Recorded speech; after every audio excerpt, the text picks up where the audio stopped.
आम्हाला जायचं होतं यांच्या बहिणीकडं, त्यासाठीच आई इथं आळूची पानं आणि हा कढीपत्ता थोडासा तोडून देत होता नेण्यासाठी. आणि बघा ना झाडाला किती छान छान टोमॅटो आलेत, इतके छान वाटत होते ना ते बघून. त्यानंतर आईने ते पिशवीत बसत नव्हतं म्हणून आईने त्याची देठ वगैरे कापली. मग नंतर मी ते पिशवीत कढीपत्ता आणि ते ठेवलं. आणि शाऊ इतकी खुश झाली ती जाण्यासाठी की काय सांगायचंच नको. तिला माहीत होतं आत तुकडं जायचं, तर इतकी खुश झाली ती.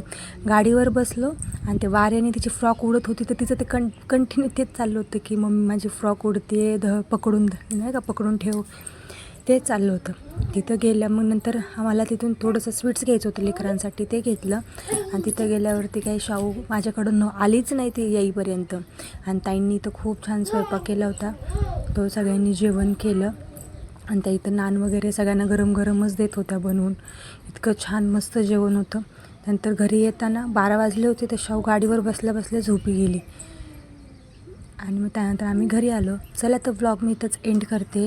व्हिडिओ आवडला तर लाईक करा, चॅनलवर नवीन असेल तर सबस्क्राईब करा. बाय.